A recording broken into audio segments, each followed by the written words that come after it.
Folks, episode 81, Clash of the Podcast. You got me, Conrad Cushman, representing Everything Pro Wrestling. You got Sean Hubbard, representing Hubbard Wrestling Weekly. We're going to talk some pro wrestling today. We got WrestleMania What Ifs. Brainchild credit to that to Sean, but I'll let Sean fully explain once we get to that segment. We might even start with it.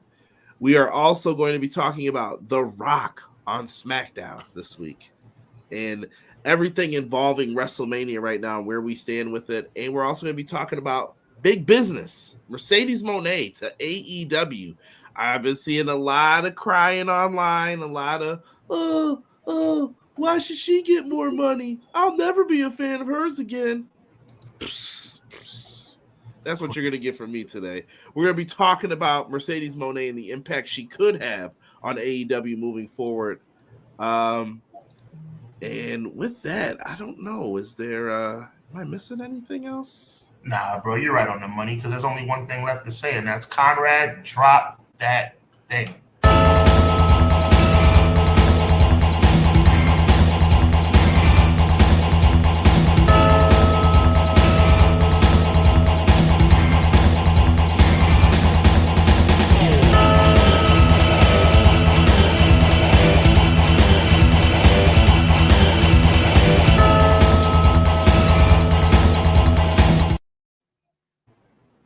Another blessed Monday to be back here talking pro wrestling with all of you guys. We had some messages left for us in there. If you're in the live chat, we thank you. Don't forget to hit that like button, subscribe to my channel, also Hubbard Wrestling Weekly's channel in the description below. I'll have pop-ups popping up in the chat with that as well, with that information. So make sure you guys are subscribed. Sean, how are you? I'm blessed to be here, man. You know, it's another Monday. Monday is a tough day from a work perspective, but it's a great day to be with you and everybody here on the chat for Clash of the Podcast, man. We're keeping the momentum going. Really excited about what we're going to be talking about tonight. Absolutely. Let's get into some of the comments real quick. Sir Quills, first one in here. He said, "What's up, Conrad, Sean, chat? Your boy Sir Quills is ready to enjoy my two favorite bros, CJ and Hubs, for episode 81, the Terrell Owens edition of the Best Wrestling Podcast today, Clash of the Podcast." Quilly, we appreciate you, my G. He said, "Did I say Terrell Owens edition? Forget that. That's my birth year. This is the S.Q. Sir Quills edition of Clash of the By God Podcast." Let's There you go. There you go. I like that. Dougie Fresh in here as well. Another Monday, another Clash. Let's get to it. Appreciate you, Doug. Ray said, "Happy Monday, guys. Hope everyone had a great weekend. Big Business was good, and SmackDown had a rock concert, but I will say Raw was my favorite show last week." I will disagree with you on that fully. I did not like Raw at all last week. And it was a little iffy on Monday, a little iffy. Yeah. Just, we'll talk about it. We'll talk about it. Guy will gamble say, "Yerp. What up, everybody? It's Clash time. Appreciate you." And I like the $sign on that Clash. I like it. Yeah, but what's the vibes, man? Appreciate you. Y'all can feel free to recommend us to some people who, you know, some sponsors, advertising money. We'll even take free merch. Whatever you got. Let us know. The return of Hollywood Rock theme was a nice touch. I had to message Sean. I was losing my mind when I heard it. Yeah, that was pretty cool. They got that one right. It's cooking. As soon as I heard it, I was like, oh, yeah, here it goes. 100. That's a fact. Mike in the house was good. Mike is loving. He said, "We need that new rock theme in the game." I think it could happen. Yeah, I think Mike, it could happen. You're on the money with that too, man. Looking forward to that possibility. And I did see Ultra Pro Wrestling coming out, that they're going to have a demo coming out on Steam. Good for them. All wrestling games get support from us over here at Clash of the Podcast. So, yes, good job. And CEO.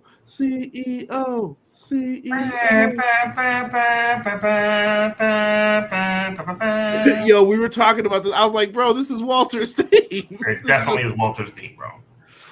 I don't know what they were doing with that one. They should have kept the crisscross, I think. Joel in the house, he said, "Happy Monday, everybody." Happy Monday, Joel. Appreciate Joel, you. shout out to you, my guy. XGW, appreciate you talking about what's good. Appreciate you, my guy. Just shared on X. Thank you so much. Renegade L2K, that is James from the Pro Wrestler Shoot. They have a podcast tomorrow with the person who does like creation stuff in the WWE games tomorrow. So if you're interested, during NXT, head on over, maybe ask a question or two. Check them out. I know they're not doing super chats for it, but they're also going to have like the guys from Icons of the Ring, like they're top quality call creators, so they'll be in there asking questions too. James said, do you think AEW would succeed in making movies like WCW did, Ready to Rumble? Don't do that. Don't do that. That's funny. Are you a Ready to Rumble fan? We never even talked about this. This is good. I'm not a Ready to Rumble fan. That was a terrible movie. Happens to the best of us. It does. It does. Tooth Fairy, we know. All good. Clown said afternoon, everyone. Appreciate you, Clown. As well, man. Yes, sir. It definitely feels like afternoon with the time change. Yeah, Gomar said, yo, how's it going? It's going, sure. Gomar. Sure. It's going, brother. Renegade said, I see Dynamite and Rampage will be back-to-back live this Wednesday. I did not know Rampage was going to be live, so this may interrupt how we do our show. I don't know. I got to think about this. Be prepared. Got to strategize that thing. Yeah. Anthony Slate says, hey, y'all. What's good, Anthony? Entertained 45 said, what up, fellas? Glad I caught you guys live. Appreciate you. Welcome, man. Welcome. Let's see here. Guy will gamble. Look at him. Look at him taking the title when BJ ain't around. I see you. We're also live on Twitch. Jocelyn in the house. Conrad Hubbard chat. Good evening. Ready for the recap in wrestling. Jocelyn, what's the vibes? This one I'm not allowed to do. M. Leezy Fo Sheezy says, hello, good evening, everyone. Hope everyone is doing good, and let's kick this week off with the two of the best in the pro wrestling podcast game. We appreciate you, M. Leezy. We appreciate you on here. We appreciate you on social media, my guy. And another man we appreciate, McKinney in the building, talking about, yo, I'm here to talk wrestling with the Fire Chat and the Soul Patrol of podcasts. I like that. Clash of the Podcasts, and let y'all know the biggest prison you can't escape from is your own mind. Free yourself. I like that. Free yourself and the rest will follow, as In Vogue used to say. Thank you so much. And Deanna, of course, says, hey, Conrad and Hubs, and hey to everyone. Deanna, we appreciate you as well. Joel coming in with the $2 super chat. What'd you guys think of Mercedes Dynamite debut? I enjoyed it. Loved it except for the music. Yeah, the music was rough. I told Sean I had to listen to it closer. I don't know why, but AEW always like downs the music for the crowd reaction, and I think I don't know. I just like it flipped, but that could be hashtag WWE brain kicking in, and that's what I would rather hear. Mike said, I just think that it's just me. Oops, I love that, Mike. I think that we all kind of just were really, really infatuated with. By the way, I'm gonna give Vinny the proper shout out in a second. Infatuated with the crisscross version that New Japan put together, which was amazing. And I think she did that. Oh, did she? Well, the thing I'm a little confused about is I thought that New Japan and AEW had a working relationship to the point where I thought that music would cross right over. I think she might have wanted the change. She might have said, let's switch it up. Because I think she's rapping on the version. If you go and listen to it, that's her spitting the verses on it. And I was just like, oh, she must have wanted to try this or do something different, maybe. Yeah, we'll see. AEW's pretty quick to course correct the theme, though. If it's not hitting like they feel. She needs to stick to her day job. But the only Vinny I like in the building, we appreciate you. God bless you as well, Vinny. Always a pleasure to have you. Yes, I said stick to your day job. She's one of the best in the world at wrestling. She's not a rapper. And clearly she doesn't have the best choice when it comes to audio. Cray in the house was good, Cray. B-Boy Skyline said, so I pulled the trigger to go to AEW this Wednesday. It's going to be crazy. Enjoy that Toronto. Rock has completely overshadowed Cody versus Roman. I don't like that even as a Rock fan. Yo, Sean, please tell me you see what I've been talking about since the beginning now, though. He can't win. He can't. Now Rock's trying to entertain. You're taking it from Cody and them. What do you want him to do? Well, Vinny's the only Vinny I like for two reasons. Number one, the other one I'm not a fan of. And number two, Vinny E is a great guy and comes with some hot takes. I disagree with this one only because Dwayne is starting to win me over a little bit. His promos have been excellent. Don't get too excited yet. He still should. He's still doing a little. It didn't come together the right way, but definitely made some chicken salad out of chicken. You know what? The problem now becomes Cody winning has to be dynamic and memorable because nobody's thinking about Cody right now. Matter of fact, the Cody and Roman face to face, I was like, oh, is Rock gonna be there? And I was like, whoa. I was like, that's okay. Like, and another person getting overshadowed is Roman Reigns. But boy, do we have a scoop for you guys. I'm sure you guys have been reading social media, but I have a strong indication I was talking to Conrad about earlier this morning that might indicate who's going to win main event of night 2 of WrestleMania. Because for those of you who think that it's a foregone conclusion, just pump your brakes just a smidge, because this summer there's something going down, and if it goes down the way it's being foreshadowed to go down, the main event of WrestleMania might disappoint some people. Lizzie said, congratulations, Sean, finding a way to travel back to 1993 to yell WWF sucks. I will be doing that, and I'll be yelling that Hogan sucks as well, and go back to the locker room because you're stealing Bret Hart and Yokozuna's limelight. That's what I'm saying. Yo, Hogan, go back where you came from.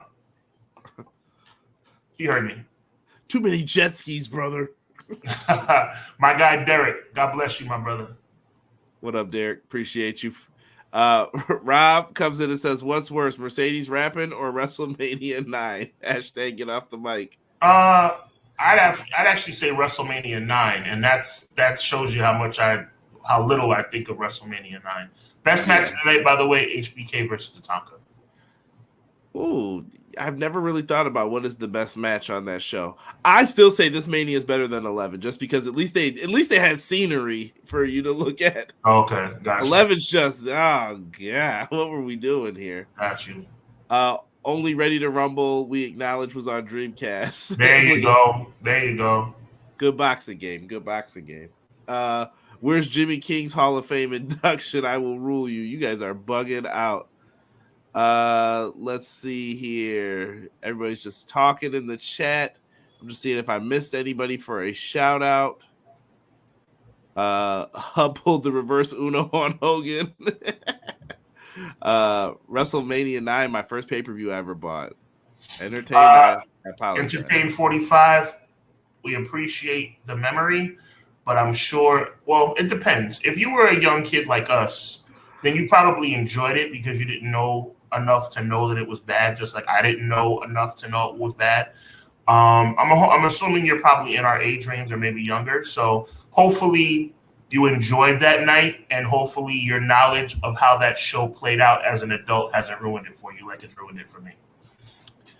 Guy Will Gable says he agrees. HBK Tatanka, best match at WrestleMania 9. Yo, Sean had some good matches. The first Mania I remember, and we ordered was 8, and I loved Shawn Michaels versus Tito Santana. Like, I loved that match, the way it was set up, the way they did it back then. We're getting yelled at. What's worse? Hogan saying he was going to be a Metallica or a Mercedes rapping. Hogan's lies, bro. There's a thread of memes for Hogan's lies. I want to say that Shawn Michaels, I believe, is 6-11 at WrestleMania. 6-11. And yet we call him Mr. WrestleMania with a straight face.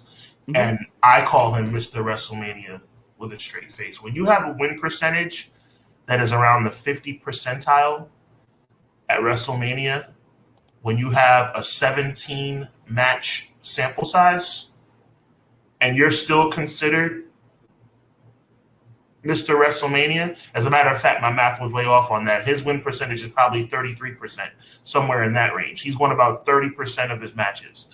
So, because 6-11, that means 17 matches, he's won 6. That's somewhere in the 25 to 35 percentile, somewhere in between there. I'm not a mathematician, but the bottom line is Shawn Michaels being Mr. WrestleMania when he loses pretty much every year shows you just how amazing he is and shows you why I consider him to be the greatest wrestler of all time. Yeah, Sean did it all. Cray said they had to put that CEO chant. It gets the crowd invested. Smart, yes. Yes, we'll see how it works long term, but it worked for the debut, so I'm with it. Sean, what do you want to kick it off with, man? We got a lot to talk about here. Well, it's WrestleMania season, Conrad, and I think that it's really a cool thing. We have all this stuff to talk about as it pertains to The Rock, Roman Reigns, Cody Rhodes, Mercedes Moné, but it is WrestleMania season, and I think it will be a really fun thing to look back in time and maybe do some what ifs as it relates to storylines from the past. We're going to do this in a three-part series over the next 3 weeks leading into WrestleMania, and we hope you guys like it. So we're going to take a look back at some old WrestleMania matches and some old WrestleMania storylines and ask you guys how you would feel as it relates to if those storylines had changed or if those storylines were not exactly what they should or turned out to have been. Big shout out to Conrad for that amazing graphic. That is super duper awesome. So let's talk first about WrestleMania 3. The pay-per-view that, in my opinion, changed the industry for the better. Never mind who was in the main event, okay? We're talking about us as kids. We're talking about us as wrestling historians, not us as the knowledgeable professional wrestling backstage analysts that we are today. So that has nothing to do with what we're talking about. We're simply talking about the historical significance of WrestleMania 3. We all know about the greatest match probably in WrestleMania history, top 5, Macho Man versus Ricky the Dragon Steamboat. We know about the 93,173 people that was really 78,000. It is what it is. But the bottom line is Hogan and Andre, right? Hogan and Andre, WrestleMania 3 was the biggest match in professional wrestling history for what it did for the industry. Take your personal feelings about Hogan out of it. Take the fact that, God rest his soul, Andre the Giant wasn't able to move that much. Just the match being put together and the match being completed was significant and played a huge role in how wrestling would be perceived moving forward. But my question is this. When you think about Andre's injury, Conrad, going into that match, because he took about 6 to 8 months off going into that WrestleMania. It was, matter of fact, it wasn't even fully determined that he would have been in that WrestleMania because of a severe back injury. My question to you is, and we've all heard the rumor innuendo, which I'm sure you will talk about who would have taken his place. However, my question is, if Hogan and Andre does not go down at WrestleMania 3, what happens to WWE moving forward? Because the only person who can pass the torch is the guy who has the torch. So if Andre didn't make it to the Pontiac Silverdome, what happens? That's my question. That's tough because I like to frame it in a little bits of reality here. Mm-hmm. You couldn't use Roddy Piper because he was a babyface kind of, and he was technically on his way out. So this would depend on when did you get the news? When did you know? Could you have done Hogan Piper and Hogan finally beats Piper? Maybe, depending on when you knew. But let's pretend you did it. Mm-hmm. Who else would you look at as a top tier heel that would be able to get Hulk Hogan over in 1980? Well, educate us, because we all know that you know who the replacement would have been. No, actually, I'm not too sure. Oh, we talked about this. You're just having a brain cramp right now. You know it was Paul Orndorff. He was on standby. Oh, Mr. Wonderful was gonna be the backup. Yeah, okay, he was on standby. Yeah. See, if I was guessing, I was like, "Oh, Big John Studd," but I couldn't remember. And depending, you know this because we talked about this before. I can't remember everything. My brain's out of it. So okay, so they had Paul Orndorff. Was Paul Orndorff a face though? No, Paul Orndorff wasn't a face. Paul Orndorff was a full-fledged heel. He had just come off of a big story with Hogan. He actually was the guy who got eliminated by Hogan before Andre eliminated him in the Battle Royal on Saturday night's main event. So, Paul Orndorff was the guy to replace Hogan. Big shout out to Guy Will Gamble for knowing about that. But again, Mr. Wonderful is not Andre the Giant, Conrad. So if Andre didn't make it to the Silverdome that day, what happens to the business? That's what I want to. This match was influential and monumental to the future of this industry. If this match doesn't happen, what happens to pro wrestling? what happens to WWE? Hold on, folks. Somebody just asked a good question, and I'm going to Google right now because I want to know when this person debuted. So Rob just said it should have been Ted DiBiase on standby. But was he there by then? I'm looking. It looks like he might have been in. Okay, it says he comes to the W. Nope. Was he in NXT? He was a big. He was a babyface May 15th, 1987, so he wasn't even there unless they pulled him from Japan. I thought DiBiase was in NXT. Maybe they could have called him up. Maybe that's what they should have did then, Sean. Maybe they could have went with like Inoki or somebody, like call up someone from Japan and say like, hey, we need y'all to do the job. Need someone to come over here and put Hogan over, and we'll return the favor later at a later date. I think the bottom line though is that when you think about the history of the industry, I mean, let's give Andre his flowers. God rest his soul, man.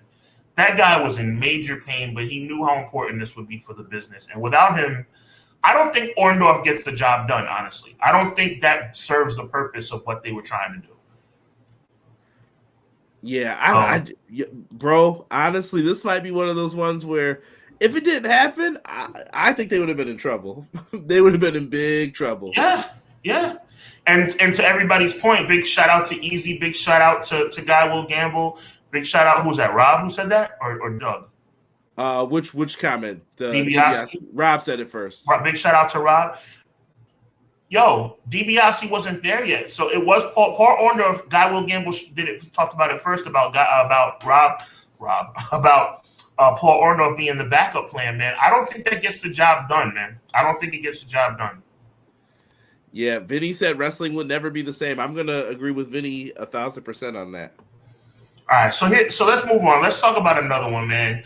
And I really want you to dig into this one because I know you have some serious feelings about this, and I do too. And I'm gonna tell you something. This is something, guys, that 7-year-old, 5-year-old, 10-year-old Sean would never say.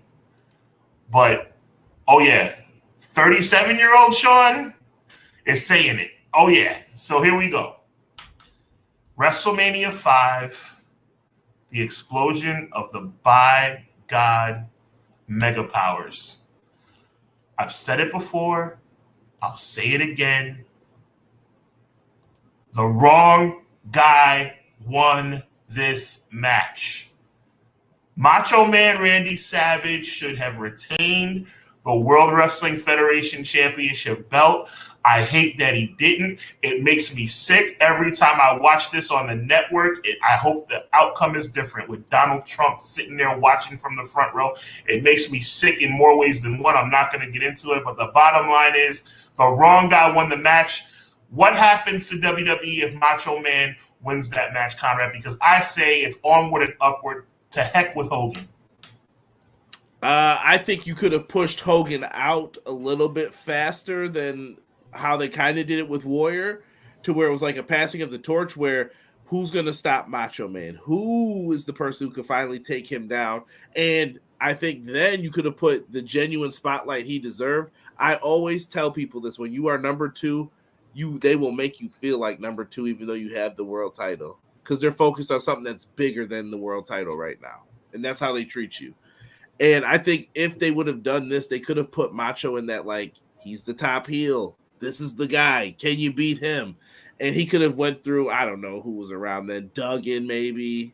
And I think you could have built up a big match for Warrior and Savage. I thought they had a phenomenal feud, and I thought it was something that could have been main eventing shows at the top, but it never really got there because you need me, brother. So they never really got to that point, sadly. Macho Man, arguably the most underappreciated professional wrestler in the history of the business. Macho Man was pure money, bro. Pure money. He loses at WrestleMania 5. He loses at WrestleMania 7. It's like all these high-profile matches, but one thing that stands out to me is like a match that never did happen. Can we talk about WrestleMania 6 real quick, Conrad, and what the implications were going into WrestleMania 7? Oh yeah, I did a big what if on this one before too. Let's talk about it. You want me to start it? Yeah, I want you to start it. Bro, listen. I did one time saying, what if this match didn't go down the way that we saw it go down? Think about this. Imagine if they decided, let's turn Hulk Hogan heel, and it didn't work. Would you have ever gotten the NWO? This could have turned things so bad that you were like, yo, what just happened with this? Imagine if they were like, you know what? Let's just leg drop Warrior and we'll see what happens from there. Would Warrior be the underappreciated star that never was? That they should have gave him the belt. You never know what could have happened with him. So many things could have just went differently with that. With Hogan, Warrior. I'm not gonna lie, as a kid, I was definitely cheering for Warrior at that time. I was never a big Hulk guy. I will always tell people that. So yeah, I was one of those misled Hulkamaniacs when I was a kid. It's all right. I mean, look, when you think about how it played out, man, I mean, I guess it was what it was. And there was also a rumor that it was supposed to be Warrior Hogan 2 at WrestleMania 7, which never took place. But, there was a lot of things about WrestleMania 7 that were weird. You know what I'm saying? Like, it was supposed to be in the Coliseum in L.A., over 100,000 people. From what we understand, the ticket sales were not doing too well. So they had to move it into the sports arena with about a quarter of the fans. Never believed that fronting reason that they told you why they had to move it. Yeah, the fronting reason was because of it was wartime and stuff, but that wasn't true. It was because they simply couldn't sell tickets. But look, before we move on into the current day stuff, I want to talk about two quick things. Number one, Owen Hart should have beat Bret Hart. Or Owen Hart, I should say, should have moved on to face Yokozuna for the World Championship. They should have made that coin toss at WrestleMania 10. The coin toss was supposed to be, for those of you that don't remember, WrestleMania 10, because we're going to go back to WrestleMania 9 in a minute. There's a reason why I have this background specifically up. We're going to talk a lot about WrestleMania 9. But WrestleMania 10, we all know that there was a coin toss. It was a coin toss between Lex Luger and Bret the Hitman Hart. If Lex Luger won the coin toss, he would face Yokozuna for the title, and the winner would go on to face Bret Hart in the main event. Bret Hart, in the interim, would face his brother Owen Hart. My thing is this. It should have been Bret Hart versus Owen Hart for the right to face the winner of Lex Luger versus Yokozuna. And at that point, we would have had Owen Hart versus Yokozuna for the World Wrestling Federation Championship. Owen wins the title. Owen turns babyface. Everything's right with the world. We would have never had our surprise at WrestleMania 11 if that happens. Oh, please. Owen Hart not being world champion is one of the biggest disgraces in history. He got How do you sit up here? First of all, Owen Hart dominates Bret Hart at WrestleMania 10 in the opening match. He beat Bret Hart like he stole something. Bret Hart didn't even show up for that match. Owen Hart beat him like he stole something. Everybody says it was a roll-up. No, I don't remember it that way. Owen beat Bret Hart down, dominated Bret Hart. Bret Hart was a broken man when he faced Yokozuna. The only reason Bret Hart won the title in the main event is because Yokozuna slipped off the ropes. Okay? At the end of the day, there's 4 people that could have been world champion that night, and all 4 should have been Owen Hart. Here we go. All 4 should have been Owen Hart. I am so upset about that. Owen Hart beats the crap out of his brother, dominates him in the opening match of WrestleMania. Bret Hart gets rewarded by going to the main event, even though he lost. And then somehow Bret Hart becomes champion. Owen Hart gets forgotten about. It's the biggest disgrace in wrestling history almost.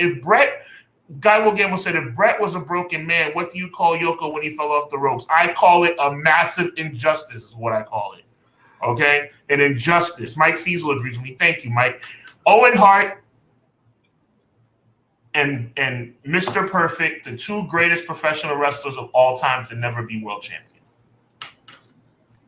Mr. Perfect, who was the referee of the Luger match, by the way. And by the way, great call by Mr. Perfect. Who the heck does Lex Luger think he is putting his hands on a referee?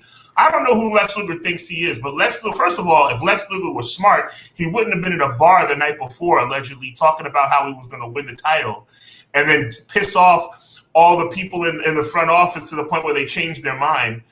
Lex Luger, you know what? Lex Luger's an idiot, and WWE management are idiots. And at the end of the day, they got WrestleMania 10 completely wrong. That's what I have to say. You know what though? I think it was a very well done story. In '94, they had a couple stories, and I'm like, this was very well done. I like that one because it wouldn't be fair if somebody had to. This is before triple threats, by the way, because if it was like modern day, it would have been Brett, Yoko, and Lex in a triple threat. That's what it would have just been. And maybe Piper would have been the ref or something. All I know is there's 4 guys in the equation, right? I want to let's just do real quick math before we go back to WrestleMania 9. And I want the chat to hear me on this because you guys know, even though I have a lot of fun with you guys, I speak straight facts. There were 4 guys that had matches that night, right? Owen Hart, Bret Hart, Lex Luger, and Yokozuna. There's one guy who didn't lose that night. Who was it? It's Owen Hart. Yoko lost, Bret lost, and Lex Luger lost. Owen Hart was undefeated at WrestleMania 10, and somehow he walks out with nothing, and Bret Hart gets hand-delivered the championship. It was a conspiracy by Vince McMahon. It was a conspiracy by Gorilla Monsoon, that phony president. It was a conspiracy by Lex Luger. It was all a plot and a plan to have Bret Hart walk out while Owen Hart gets forgotten. Bret Hart screwed Owen Hart, okay? And that's the reason why Montreal happened. It was payback. It was payback. The way you treat your brother, that is always going to come back to you, Bret. You stopped this facetious. Shawn Michaels did what he did in Montreal for Owen. You keep telling yourself that. So listen. I thought it was a perfect way to end the night. That's right, MBZ. A conspiracy, damn it. A conspiracy. Here we go. Bret played politics now. Come on, Prince. See, this is why I love this chat. They hear what I'm saying. There's 4 guys that wrestled that night. 4 guys.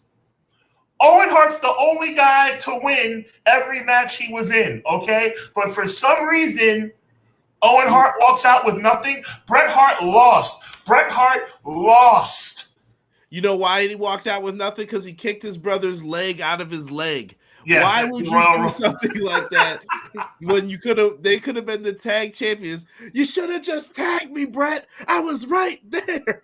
Well, you know what? If you watched the Royal Rumble in 1994, what is Bret Hart trying to put his stinking sharpshooter on Quebecer Jacques when you have a bad knee?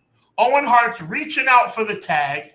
That selfish Bret Hart, that selfish egomaniac Bret Hart sits up here and ignores Owen Hart. You know why he ignored Owen Hart? Because he's ignored Owen Hart his whole life. When they were in the basement, when they were in the dungeon, Owen Hart always came second fiddle to Bret. You know what? Owen Hart taught Bret Hart the sharpshooter, and this is how he gets repaid. All right. I have to stop this right now. All of this mess. This is ridiculous. Owen Hart basically teaches Bret Hart how to wrestle, and then you sit up here and you steal all of Bret Hart's. Owen is not a nugget, Guy Will Gamble. I agree. The greatest Hart to ever put on a pair of tights. Not Bruce, not Keith, not Bret, not Stu. None of them. Man, listen. Hear me out. Bret put Owen in that spot. It wasn't even supposed to be Owen, technically. I think Bret made the right call though with that, like making that decision behind the scenes. I want to educate the people a little bit here, Sean. But one thing I will agree with Sean on is this: Owen Hart should have been the world champion at one point in time. I don't know why Bob Backlund needed another reign. I know we're jumping into 95 a little bit, but why did we give the title to Bob Backlund when we could have just gave it to Owen? You're not jumping into 95. You're hitting the nail right on the head, bro. Or excuse me, that's 94. End of 94 going into 95. You're right on the money. Why was Bob Backlund in a match with Bret Hart at WrestleMania? I hated that. Like, one of the few misses I thought from like Bret, but it wasn't Bret's fault even. Like, I don't know. Can I ask you a question? What kind of human being do you think Shawn Michaels is? BJ said this would have Thank never you, BJ. happened to Sean. Thank you, BJ. Brett and his politics. If you, I mean, none of us know him personally, but what kind of human being do you think Michael Hickenbottom is? A hardworking icon, showstopper, the main events. and a very dedicated spiritual person. Do you think a man like that would screw anybody at Survivor Series? I don't. Let's go back to WrestleMania 9. I think right Bret Hart. Let me tell you something, chat. Bret screwed Bret. And I am sick and tired of Bret Hart crying his eyes out every interview, every time he gets a chance. And you know who Bret Hart screwed the most? Bret Hart screwed his brother Owen. Owen should have left WrestleMania in Madison Square Garden with pyro going off, and the King of Hearts, before he was even the King of Hearts, would have been the World Wrestling Federation by God champion. I just want y'all to know that he would have still been in high energy if it wasn't for Bret. I just want y'all to know this. Oh yeah, that's what I'm gonna do. I'm gonna go to the boss and say, hey, give my brother a chance. Okay, what do you want me to do with him, pal? Okay, this is what we're gonna do. We're gonna make Owen think that he's gonna win at WrestleMania. He's gonna beat me in WrestleMania, but then I'm gonna win the title anyway at the end, just to make my brother feel about this small, just like I did when he was a kid in the basement up in Canada.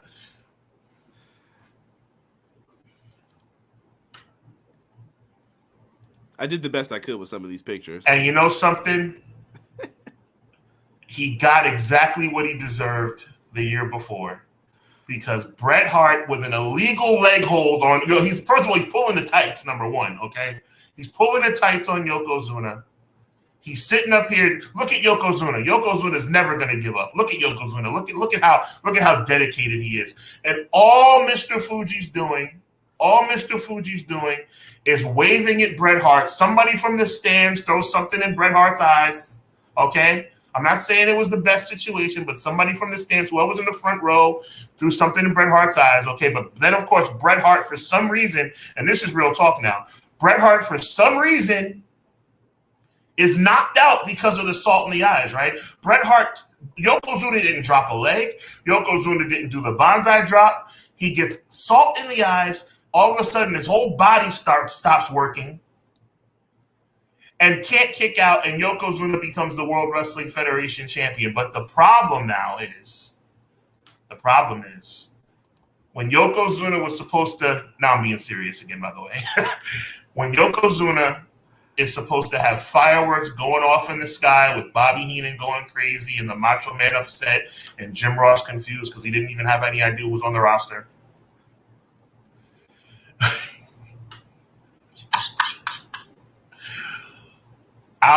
And now I'm being very serious. I know I've been having fun with Bret Hart for the last couple of minutes. I love Bret Hart. But here's some seriousness for you. Out of nowhere comes you know who. Conrad, what the heck was Hulk Hogan doing at ringside at WrestleMania 9? I don't know. I don't know what he pulled.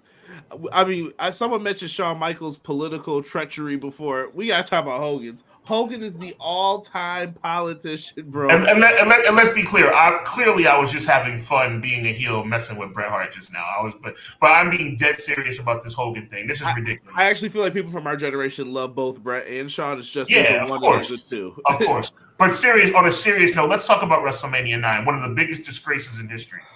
Dude, it made Bret look weak, and then Bret never got what he was supposed to get back. And I could tell that he was promised that because he looked great in the King of the Ring. He looked like $1 million. That's the best King of the Ring tournament ever, in my opinion. It's still how Bret Hart told that story of razor stomp my fingers. Now my fingers are taped up. Mr. Perfect took me to the limit. I'm super tired. He came out, no jacket, hair, he's sweating. He goes against Bam Bam. But no. We had to have, brother, I'm going to drop the leg, and I'm going to hear, no, Mr. Hogan, please.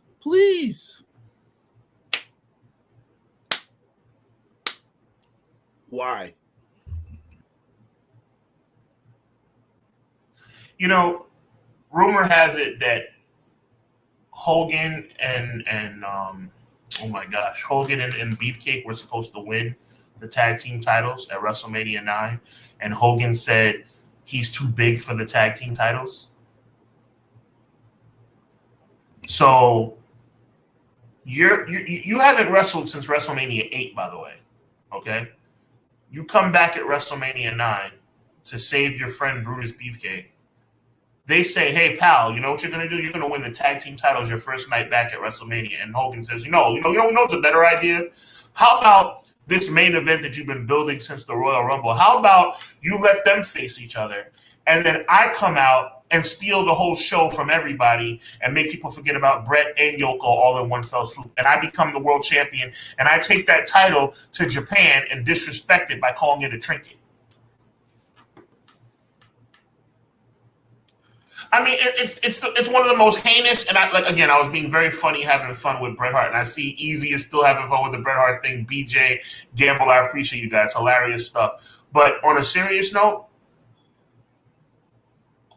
this is one of the most disrespectful, disingenuous moments in WrestleMania history, in wrestling history. And you know what's sad about it? 90% of 5-year-old, 10-year-old kids loved it and had no idea what they were watching. Did you see what Jesse put?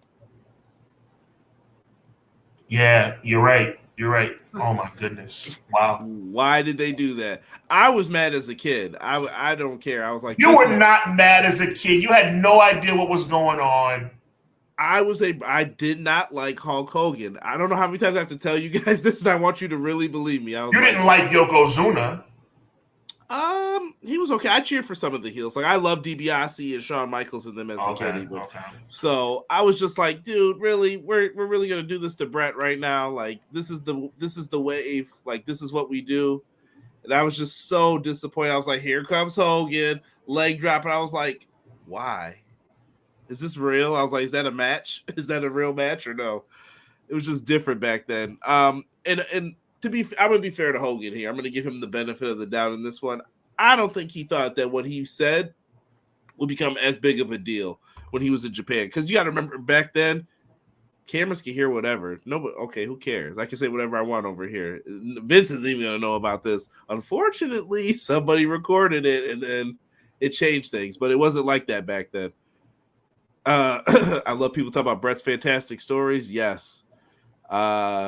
Brett retired all the pinks. That was my favorite Bret Hart attire too, truthfully. It was awesome. So super awesome. But yeah, we wanted to just take you guys back in time a little bit, man. Have some fun. You know what I'm saying? Like, obviously, WrestleMania has a rich history. We're going to come back next week. We're going to talk about the Iron Man match with Brett and HBK next week. We're going to talk about what would have happened if HBK didn't get hurt in 1998. Would the Austin era have begun if HBK didn't get hurt? Do you believe HBK was hurt? I've heard rumors to the contraire. Oh, 4 years being gone, 4 years faking an injury is kind of like, I don't know. He looked like he was in way too much pain in that match. Yeah. I remember him walking across the rope like this, like holding the ropes. All that and more next week, man. We're fired up about it. We're going to keep this momentum train going. But right now, that momentum train is pulling right into the SmackDown Hotel. Look at that crowd. Look at that crowd, bro. I had to get this shot. It was perfect. I don't know whose shot this was on Twitter, but dude, that looks great. It does. It does. Look, he's still Dwayne Johnson to me, but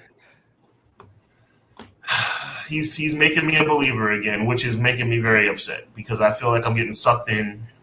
He's been on TV more than Roman. That's true. That's true. Roman, my boy, how'd you let this happen? How did you let this happen? How did the narrative go? Rock shows up more than this dude. You know what? Roman's a part-timer, man. Let's call it what it is. Roman's a straight up part-timer right now, bro. But you know what?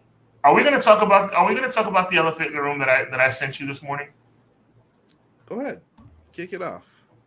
All right. So here's the thing, guys. We're going to save official WrestleMania predictions for our April 1st show here on Clash and our April 4th show over on Hubbard Wrestling Weekly channel. But we saw a clip earlier today that really was interesting. And it all centers around the fact that SummerSlam is now officially going to be in Cleveland. Right? All right, what's the big deal? It's going to be in Cleveland. Okay, cool.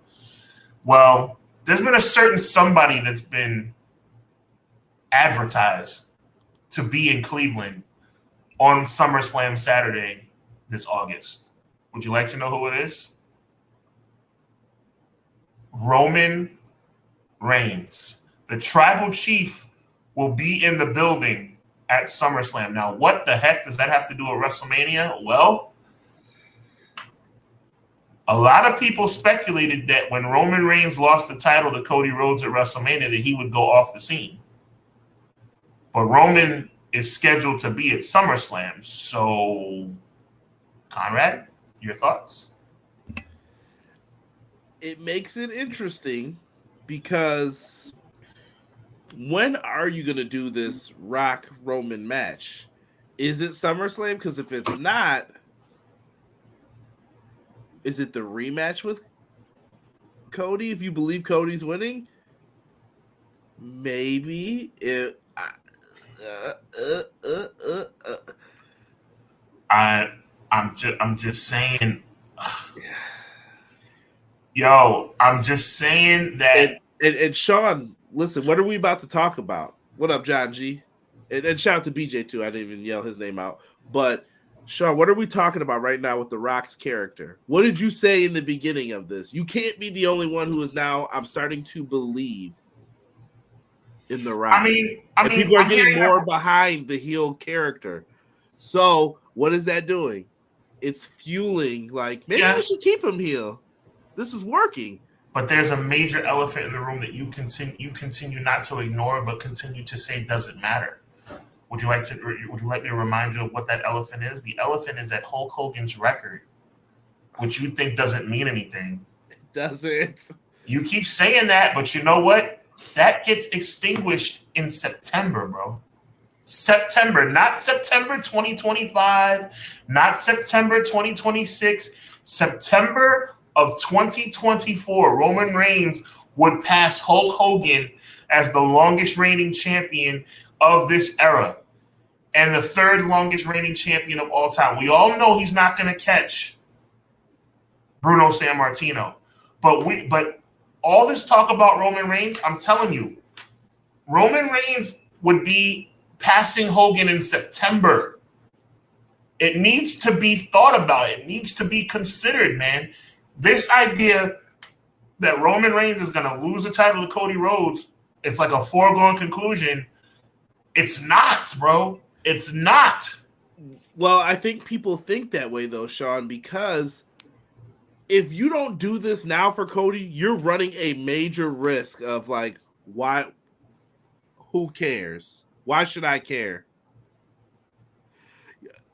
If Cody doesn't win, do you believe in Cody Rhodes anymore? I'm asking you this. It's April 8th. I don't believe in Cody Rhodes now. Wow. I didn't believe in Cody Rhodes last year. I don't believe in him now. I think he's a great talent, but I don't think he's better than Roman Reigns. I don't think he can carry the company like Roman Reigns has over the past 3 years. Absolutely not. I think Cody Rhodes is a tremendous wrestling talent. But at the end of the day, I don't think Cody Rhodes is on Roman Reigns' level. Do I think that Cody Rhodes should win this match at WrestleMania?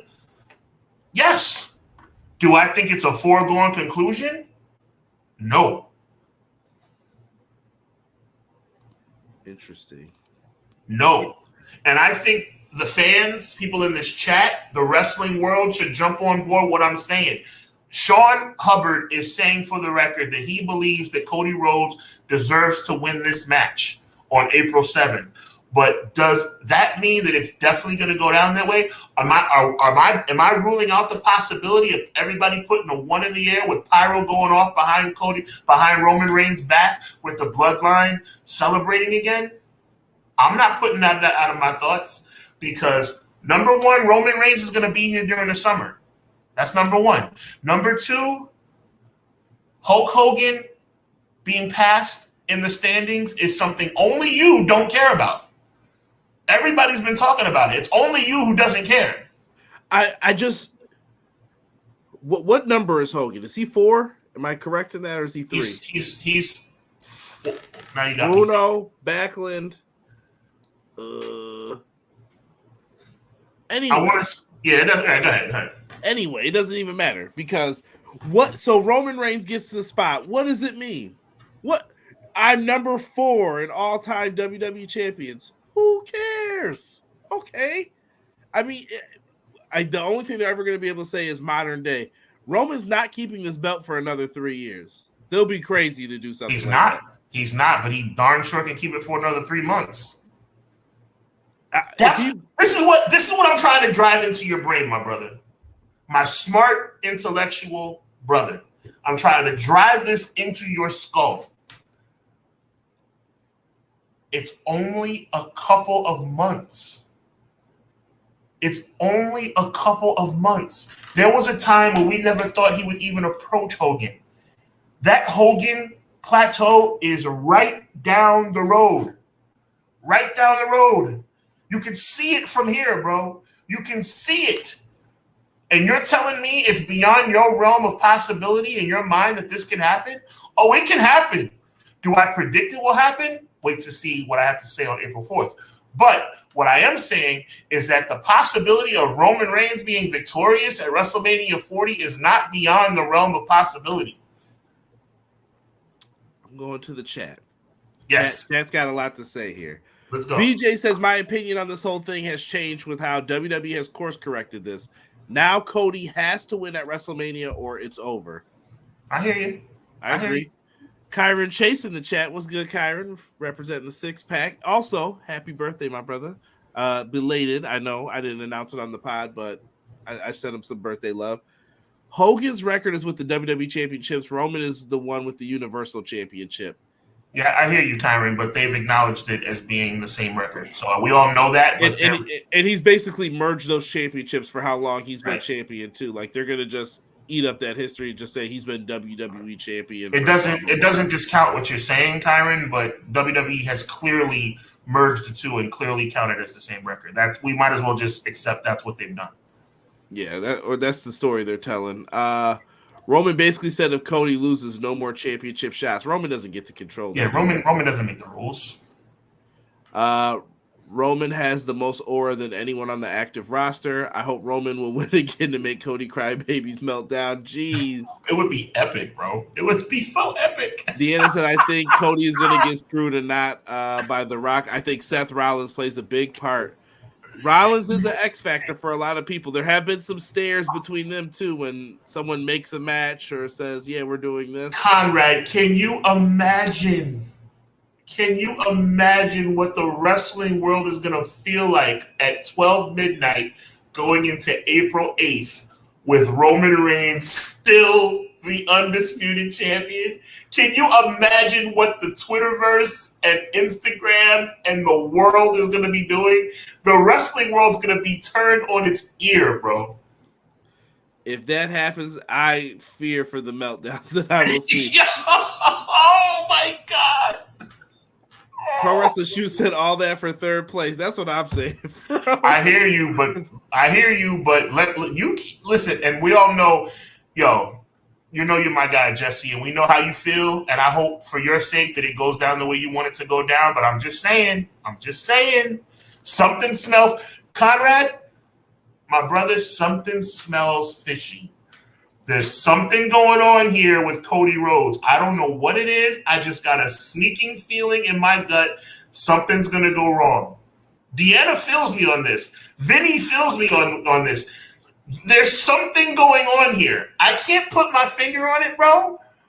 But just like last year when I definitively said that Cody Rhodes was not going to win, there's just a small part of me, bro. Oh, my God. Jesse said Cody's been carrying the company more than Roman, title or not. I think that's your fandom kicking in. You sound like me with Jay Uso on that one. Well, I can see his point, though. Cody does do the house shows. Cody is out there. This is going to sound bad, but he's kissing the babies. They're throwing the babies in there. Cody, come to my wedding. But do not forget the work that Roman Reigns has put in like 9 years ago at WrestleMania. This is the same dude whose family got brought in because we all thought he was winning at WrestleMania 31. He was getting slapped by Brock Lesnar and just suplexed all over the place. He went through the same stuff. Like, That had to be a disappointment. They said Roman's family was ready to fight Vince after. Like, what'd you bring me here for this for? You brought me here to see this? Like, Conrad, I just want you to indulge me for a moment because you're not into this like I am. I am. No, I think you and Jesse are way more like if Roman wins, I'll just be like, I guess that's what we're doing. I guess. What I'm saying to you, my brother, and I need you to look at me when I'm saying this. I know you're doing work. Producing this show. God bless you. If Roman Reigns wins this match, oh my God.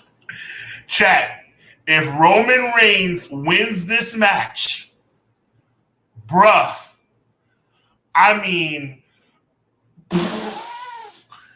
woo! We can move on. I'm just saying something smells funny. That's all I'm saying.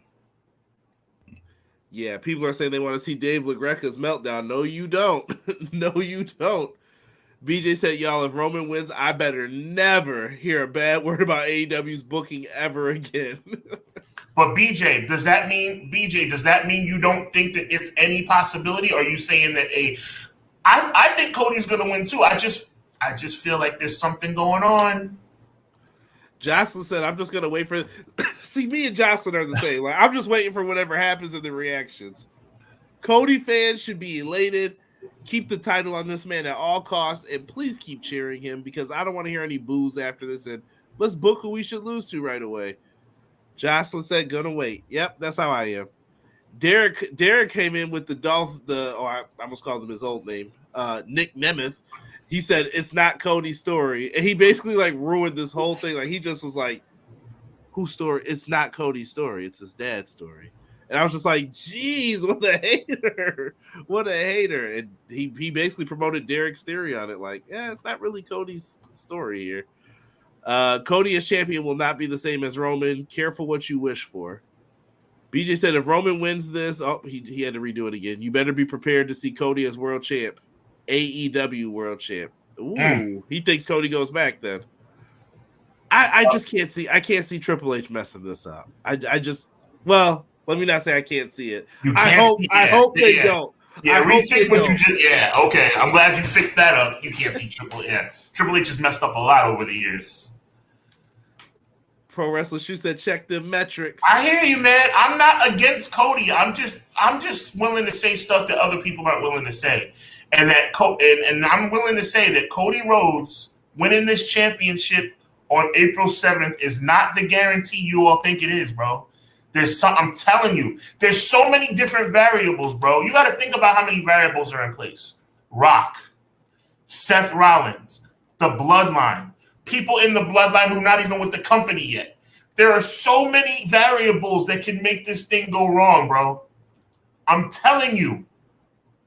Heyman, I cannot see Heyman and them not being involved in this. There's no match for Solo Sikoa. Oh, well, you know that Rock and Roman are going to win on night one. We all know that.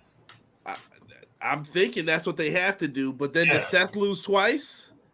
Seth and Cody, I feel like both can't come out. I don't know. I don't know what they're going to do.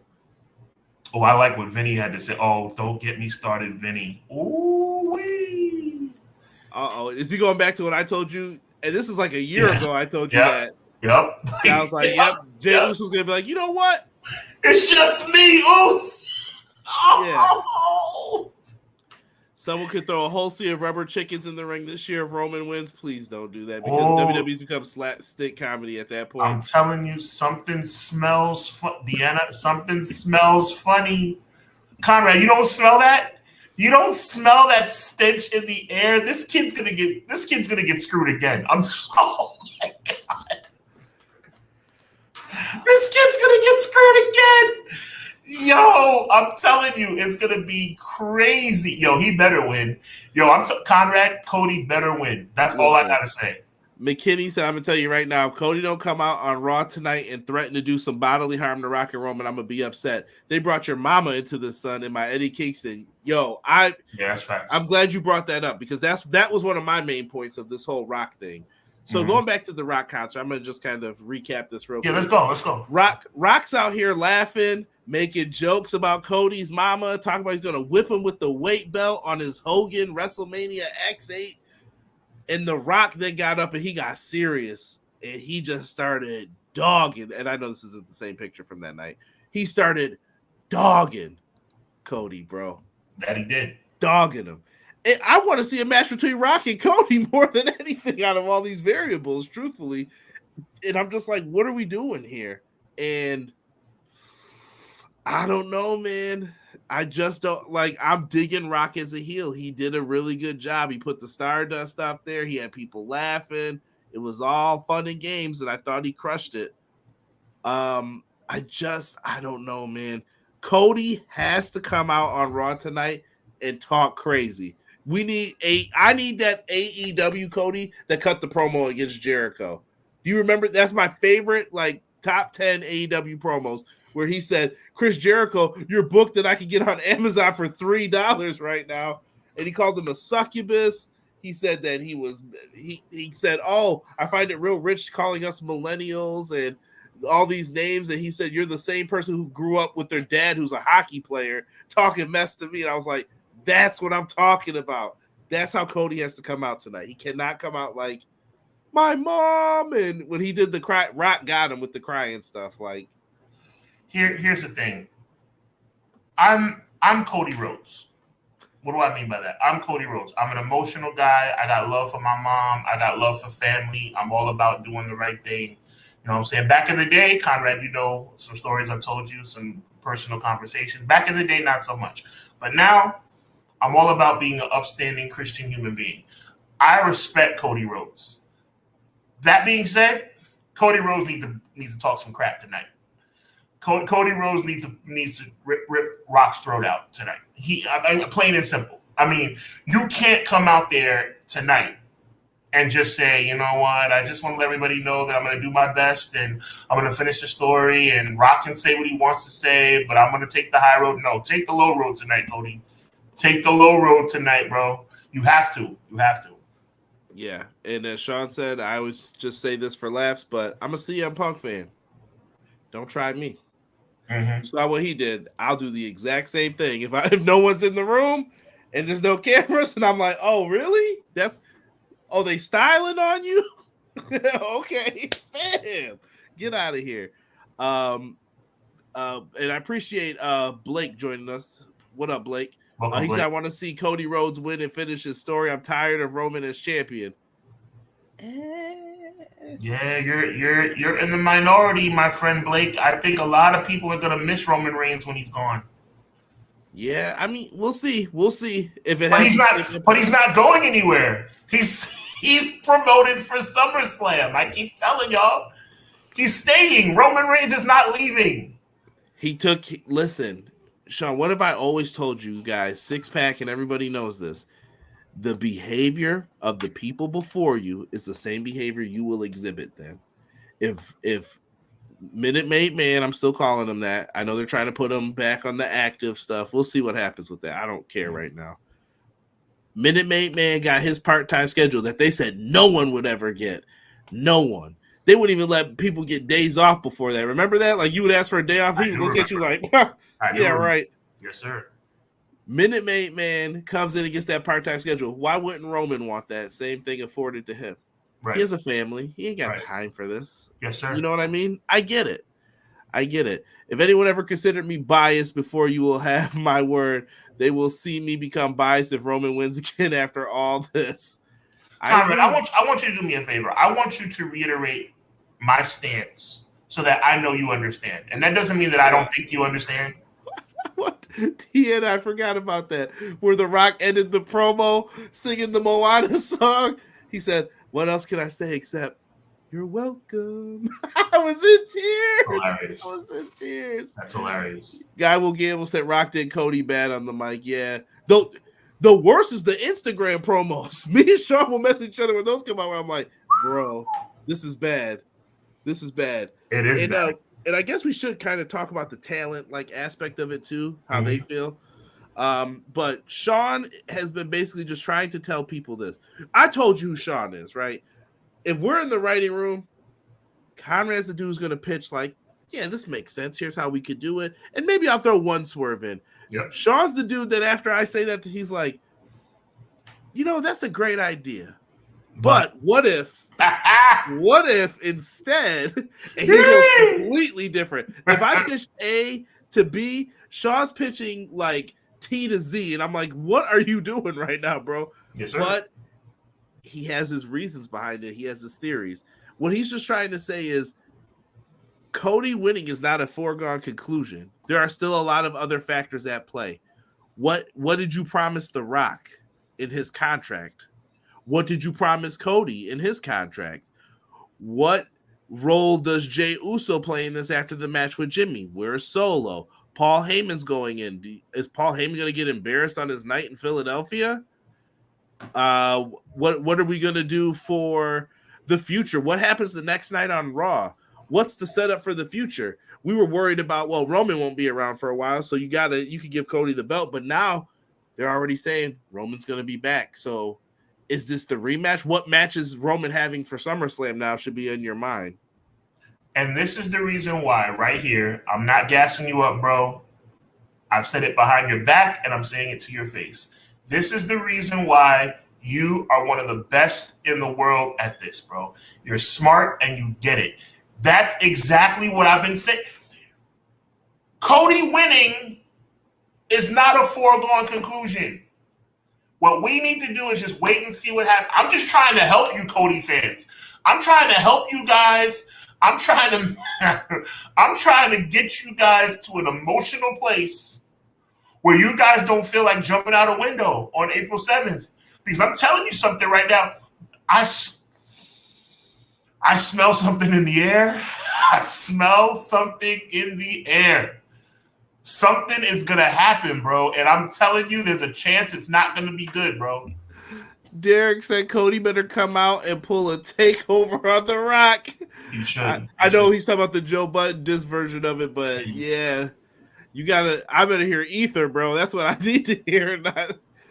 He's going to have to bring it tonight, man. Roman is the new streak. It could be Roman versus Rock at SummerSlam. It could be. It could be the matchup. But isn't Rock busy from May until whenever? I think I read that. Like Rock's busy from May until SummerSlam. He's finished around the 1st of August. Is that what it said? Was it the first? I thought it was November or something, but maybe I'm wrong. I don't think it's that. I could be wrong too, but I don't think it's going into the fall. I think he's busy during the summer.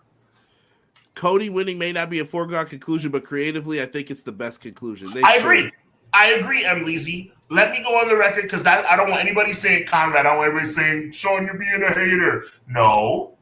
Can I go on the record with something right here on our show, Conrad? Go ahead. Sean Hubbard is saying this right here and right now.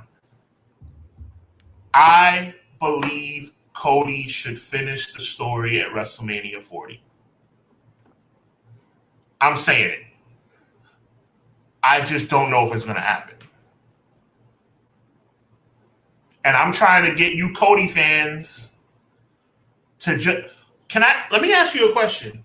Thank you, Blake. Let me ask you a question because does CM Punk's torn tricep, would that hinder him from interfering in the main event of WrestleMania? No, he's a tough dude. Yeah. He wrestled the rest of that match with the torn tricep.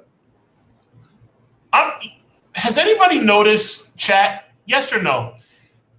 A lot of people don't like Cody. Seth doesn't like Cody.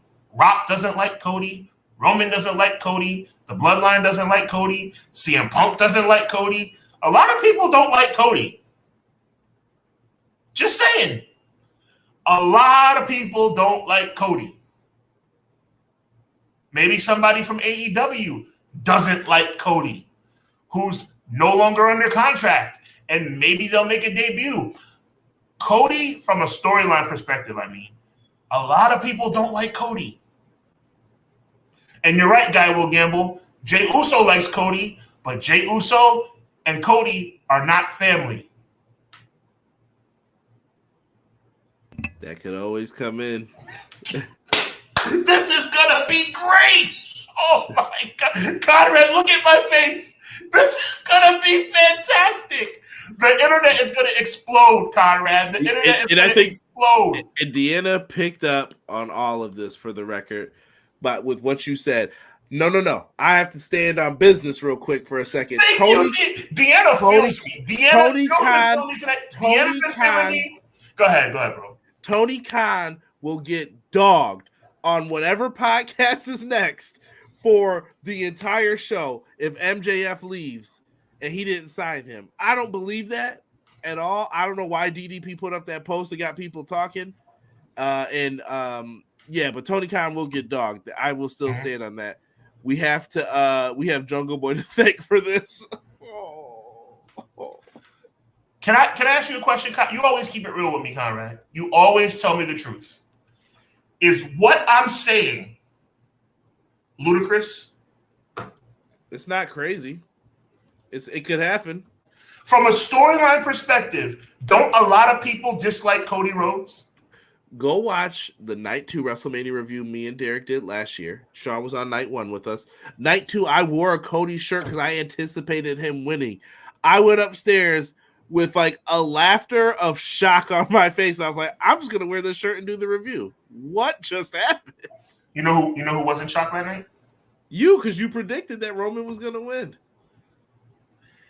The only problem I'm having right now, bro, is that I don't feel confident enough in my conspiracy theory to say that I think Roman's going to win again. I wish I could say Roman's going to win again. It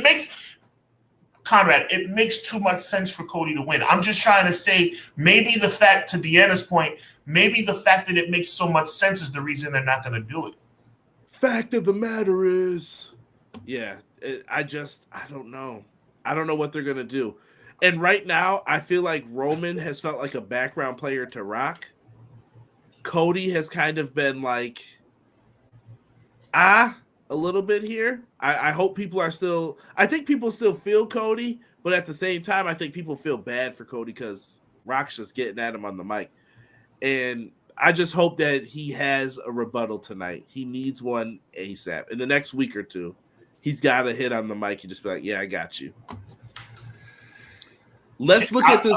Can we look at this WrestleMania card real quick? No, of course. I got chills. Like, I can't believe I'm in this point. I'm at this stage emotionally about WrestleMania.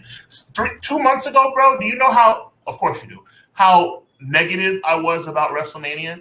They have fixed this in a major way. They made chicken salad out of chicken crap. Go ahead. We've talked about going to this WrestleMania. Do you know how many times I felt like maybe I could just go and get a Philly cheesesteak and meet Sean and that'll be cool enough? But that's expensive. Yes. It's an expensive trip to do that. But then you also fall into CM Punk's back. Yo, I should have really went to this. Then you fall into, CM Punk's hurt. Thank God I didn't get tickets. But now The Rock's back and you're just like. And CM Punk is back too. He's not back, but he's back. Well, I think he's going to be there that night. The question yes, he will. What? Yes, he will. I can see him doing commentary for night 1 or night 2 even. One of the nights, let him be on commentary. I can see him doing commentary for night 2. Could be. Don't let him be the host. That went right over your head, bro. Oh, I know. But you're expecting a lot of shenanigans, it sounds like, for night 2. Okay. Don't have my boy laid out, man. He's injured. Don't be messing him up. Let's look at the card real quick. Can we do temperature check? Conrad, we can do whatever you want. I'm just so excited about this. This is gonna be so awesome. Go ahead, bro. Go ahead. Let's temperature check what we've got on the card thus far, real quick. How are we feeling about Bayley and Io?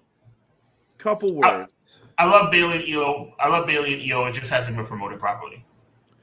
I think it's been set up very well. I think it hasn't been given the proper. I think they've done it pretty good. Like, it's just a basic build-up, but I think that they haven't showcased it properly. If that makes more sense. Like, this is a title match. Act like this is a bigger deal than it is. They should be closing out more shows and doing more stuff with this. But they got a lot of matches to promote. Right. Rhea and Becky, they haven't really gotten into this too deeply yet. It kind of sells itself though, so I'm cool with it. Right. The ladder match with all these teams in it. We didn't talk about this. It was announced last week. 6-pack ladder match. It's a lot of people, bro. I'm keeping it real brief. I'll never complain about a ladder match. I just think the wrong title's on the line. I agree. I think it should be one of the big card ones. You got Seth and Drew. This has been played up pretty well. I don't have an issue with this matchup. I have no issue with the fact that Drew's in the match because CM Punk is not. Touche. Now, here's the one that got people mad. Last week, we found out Sami Zayn, he won a gauntlet, and he is going to be facing Gunther for the Intercontinental Championship. A lot of people were mad Chad Gable's not in it. Sami Zayn deserves to be on WrestleMania. Chad Gable deserves to be on WrestleMania. They do not deserve to be in single matches with Gunther for the Intercontinental Championship, hence why I said it should have been a ladder match. At least to put some doubt in people's heads, and then if you did want Gunther to retain, you still could have had that happen. And by the way, Gunther losing the title to Sami Zayn at WrestleMania after a 600-day reign would be absolutely ridiculous. Yeah. Not going to happen. You know why? Because no one cares about Sami winning a title he's already won. Sami's storyline is for the World Championship at this point. Chad Gable's story is for the Intercontinental title. That's why they're holding off. Any chance my dreams come true and Jay wins night 1 and then there's a surprise for night 2 for the Intercontinental belt? No, any chance at all? Okay. I don't see it happening. I think they're going to do something special for him and Jimmy, though. Okay. Hype for that match. Are you into it? I mean, you're the one that it's like, how do you feel? It's hard for me because, of course, I'm happy for Jimmy and Jay. I'm a big Jay Uso fan, obviously. I think Jay should be in a title picture. But, I mean, look, Jay Uso's going to be on WrestleMania. He's going to have the crowd rocking. I'm cool with it. It's just not the match I would have put him in. Right. So Blake brought up Rikishi appearing. I can see Rikishi getting involved in some way with the match. I don't think too physical, but maybe a little bit. I mean, if he can still get his leg up, and I'm not being funny, get his leg up for a super kick, anything is possible. Yeah. McKinney said Punk taunts Drew and makes him lose. Then Drew beats the crap out of Seth and Priest cashes in. Could happen. Priest, I'm glad McKinney brought that up. Priest cashing in has become almost an afterthought. It's like at this point, it's almost like, who cares? I hope they fix it because it's been terrible. Yeah, and I'm with Quills too about this 6-pack challenge. Street Profits have to be in it. There's no way that you can get away. But they're doing like miniature tournaments, bro. There were like 4 teams for one team to get in, and I was like, what is this? Yeah. By the way, I want to take it a step further. Street Profits, Sir Quills, big shout out to Sir Quills. Not only should Street Profits be in it, Street Profits should win it. Yeah, they could remove the titles from them. Like I said, I don't know what they're doing with Priest in the end with all of this. But the matchups have been made. We got LA Knight, AJ Styles. I don't know how you're feeling on that. That's kind of ho-hum. I think they've dropped the ball on LA Knight. Cooled him off with putting him with someone else who didn't need to be cooled off with AJ Styles. But we'll see. Maybe they can deliver some magic. Logan Paul, it looks like they might be doing a triple threat with Orton and Owens or something of that nature. A little more chicken salad made from chicken crap. I think they made the right decision having both guys. And let's go to the main event real quick. Night 1, tag match. We know what Night 2's main event is. Which match have you been looking more forward to? Are you looking more forward to the tag match on Night 1 or seeing the Night 2 main event? I mean, obviously, we're excited to see The Rock come out of retirement. But it has to be Night 2 because with all the speculation about what could possibly happen, it's obviously Night 2. Plus, and by the way, a little bit of a spoiler, I'll give my prediction for Night 1 main event. The Bloodline have to win that match because you can't have Night 2 without Rock, Solo, or Jimmy. So, I mean, you have to have the Bloodline win that match. Yeah. There's going to be a bunch of shenanigans that'll get added into everything else that happens after that. McKinney believes Chad Gable, is still going to be in this match. I think you don't do it right now. Until you're ready to beat Gunther, don't put Chad Gable in the match because Chad Gable can't afford to lose. Sami Zayn can afford to lose because he and Rey Mysterio are just two of the most. I feel bad for them anytime they're in a match because they're just going to get stomped out and it'll be fine. It'll work. Let's get into that and let's get it popping here real quick with I'm going to move into the Mercedes Moné stuff here. Let's talk a little bit of what's happening on the AEW side of things. I'm just trying to see if anyone else has some stuff happening here. Let me see. Should Chad Gable be the Intercontinental? I really don't think so. I don't think so. Street Profits winning the titles. Hub, that's a good idea, but you know what that means. Yeah. EO wins. Damage Control gets involved. Yeah, you got to have some surprises in this, like Mike's bringing up too, to where you could do stuff like that. Deanna said night 2 is going to be epic. They are going to have all eyes on it. The same way you can't do Mania in Philly without Punk. Yeah, Punk will be back as soon as he can. I don't know what they're going to end up doing with that. Who knows? Do you see LWO at Mania? They should do some type of like big matchup here, and I think I can see like Dominic costing his dad the match, just to get that story going again. I think the Bloodline should win the tag match night 1 because making the title match, anything goes up. Roman's enemies show up to help Cody. Could do that. I think there's gonna be a lot of shenanigans with it. Lots of shenanigans. All right. Yeah, I mean, no question. I mean, look, LWO has to be on the show, but have they already lost a qualifying match already? I don't remember who was in it. See, this shows you how much I'm paying attention to these shows. Okay. I know that I think it was Pete Dunne and Tyler Bate have went on, but they're not in the finals yet. But I feel like they're going to be one of the teams. What tag teams are you putting in this, bro? Street Profits. So you got the tag champs, Street Profits. I would go Truth and Miz. I would go DIY. And it's kind of like a toss-up from there. The Viking Raiders are not ready. I think you go with that Catch Republic, the Tyler Bate, Pete Dunne tag. I wouldn't. I'd go with Santos Group, and I'd go with the LWO. AOP?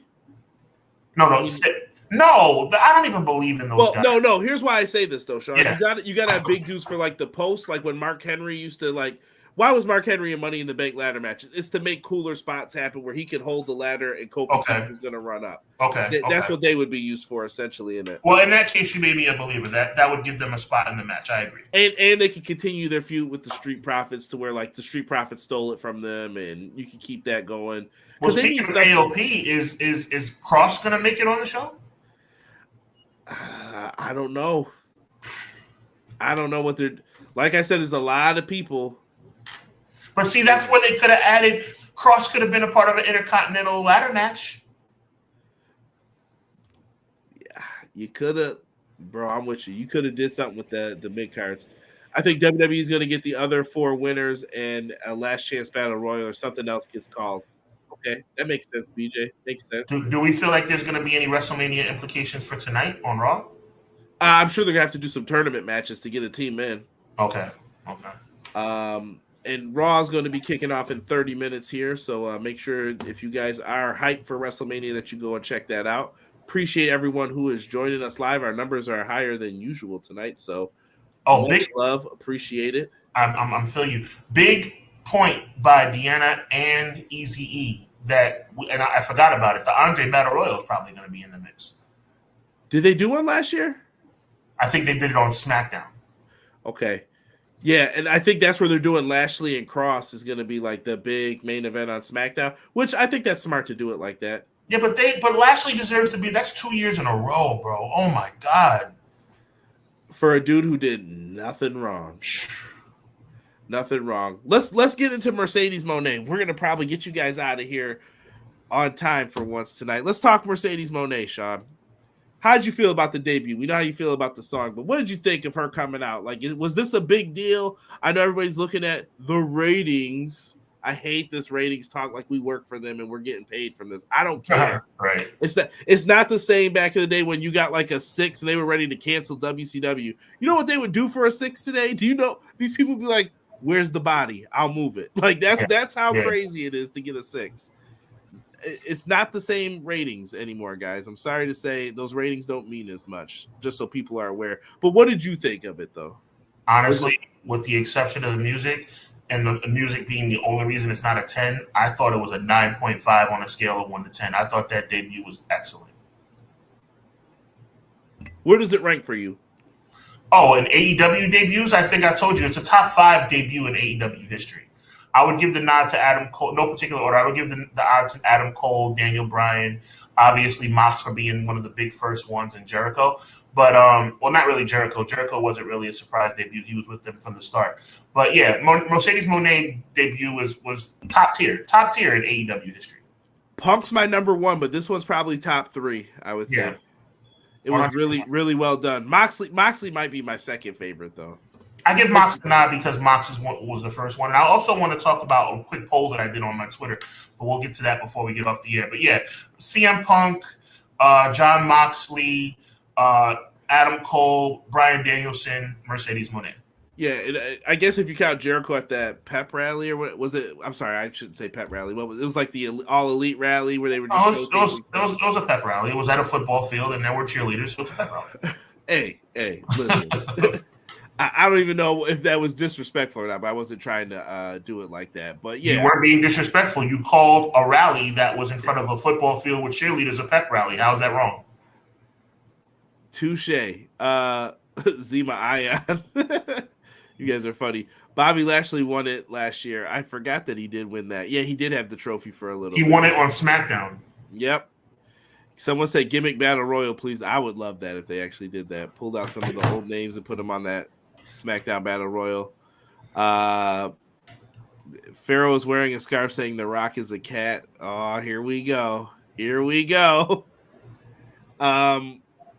Getting back into this.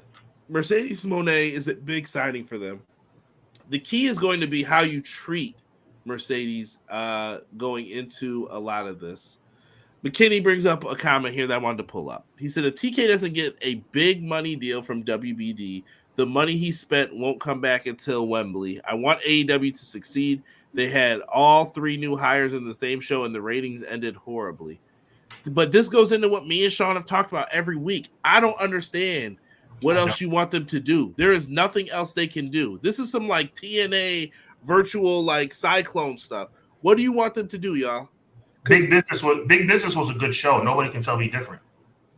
If you guys don't support AEW, here's what's gonna happen.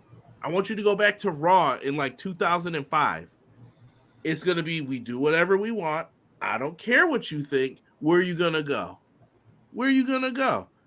We don't need it to get to that level, is what I'm saying. It doesn't need to get to that level. You're talking right. Because everyone will be the first ones crying or sad. Because there's some people who they just don't mess with WWE. And I get it. Like, that's fine.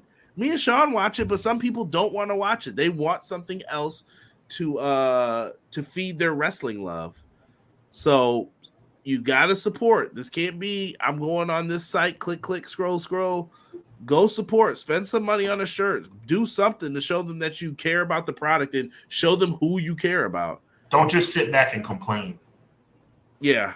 And I do think this. I think Tony Khan's contract, I predicted that they will be profitable this year, and I still stand on that. I think they're going to get a big deal because if Netflix is paying, how much did they give WWE? Was it $500 million? 500 what? For what? Netflix? For the Raw deal. That was what it was, right? $500 million? No, it wasn't the billions. That's $1 billion. No, per year, excuse me. 500 Oh, 500, yes, 500 million. Yeah. So they're going to get that per year. What do you think Tony Khan's going to get?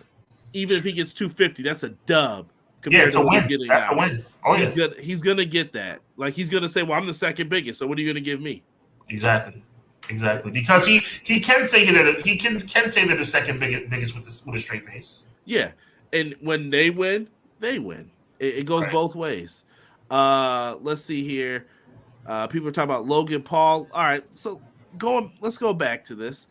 Mercedes Moné being all elite. I think this is a big deal for them. She's been highlighted. She's been put up on the roster. She's there. Sean, what do you do so that you don't screw this up? Because we're in the midst of a tag team title tournament, and I saw a lot of people not happy with the brackets.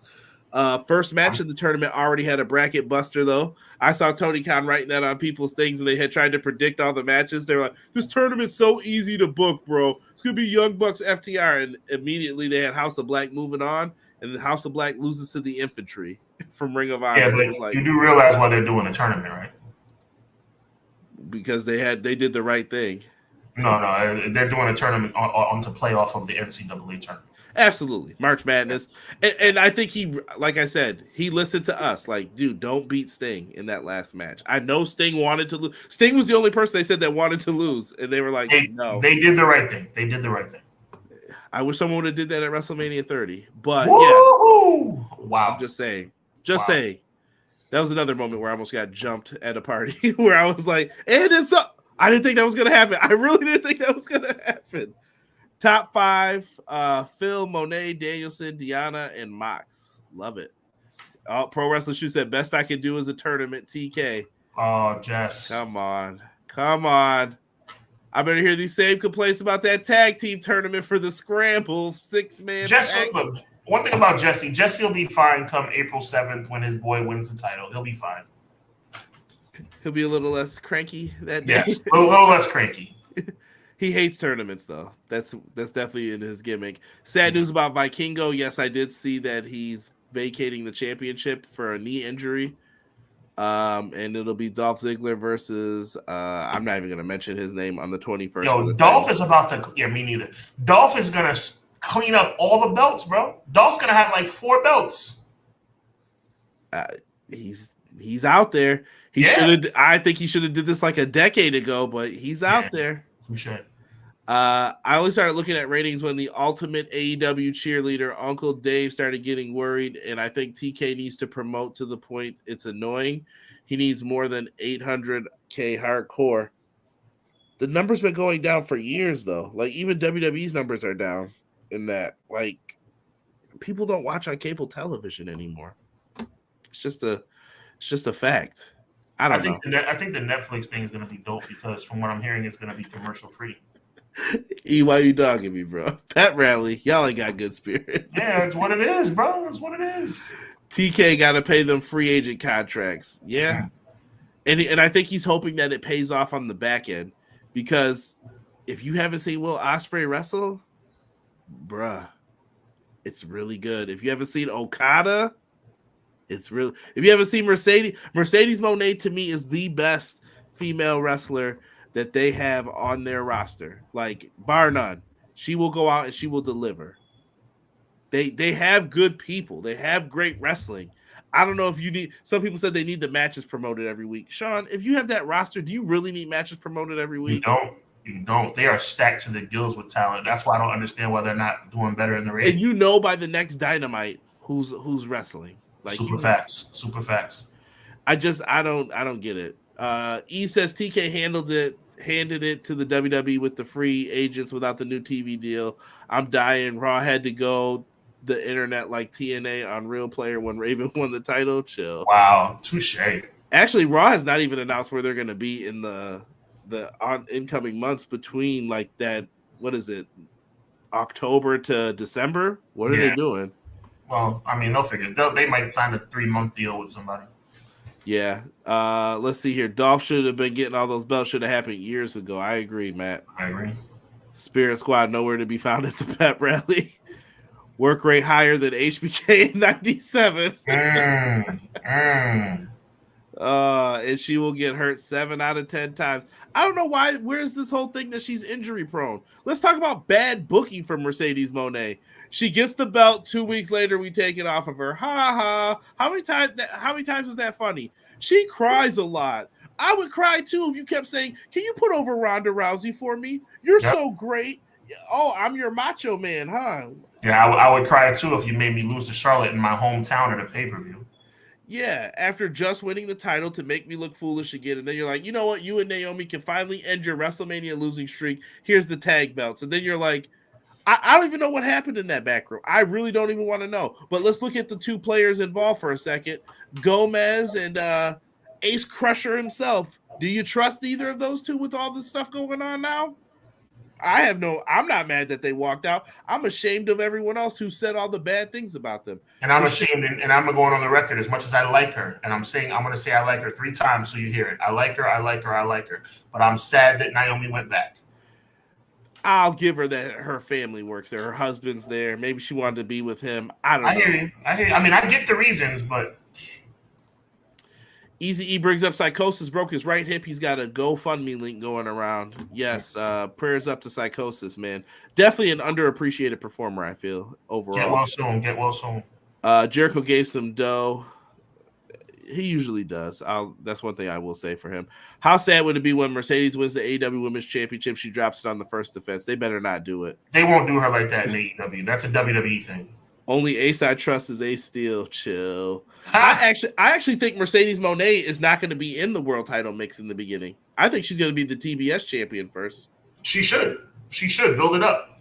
Yeah, and I think she could do some funky stuff and be the face of that brand. It just came out that she might be getting some movie deals as well because of this deal with Tony Khan. It allows her more flexibility. Maybe she doesn't want to be the world champ so that she can bounce. I can leave. I can go do this. Yeah. And also, by the way, I'll say it, take it a step further. I think Mercedes Moné should be the most dominant TBS champion since Jay Cargill. Yeah, BJ says, could you imagine if WWE landed on Max for those few months? I can't see them doing that now. Nah, I don't. That would be bad faith. But I hear you because they're cutthroat like that. If you're USA, would you put them on though, Sean? Like what? Who could they go to get this deal for temporary?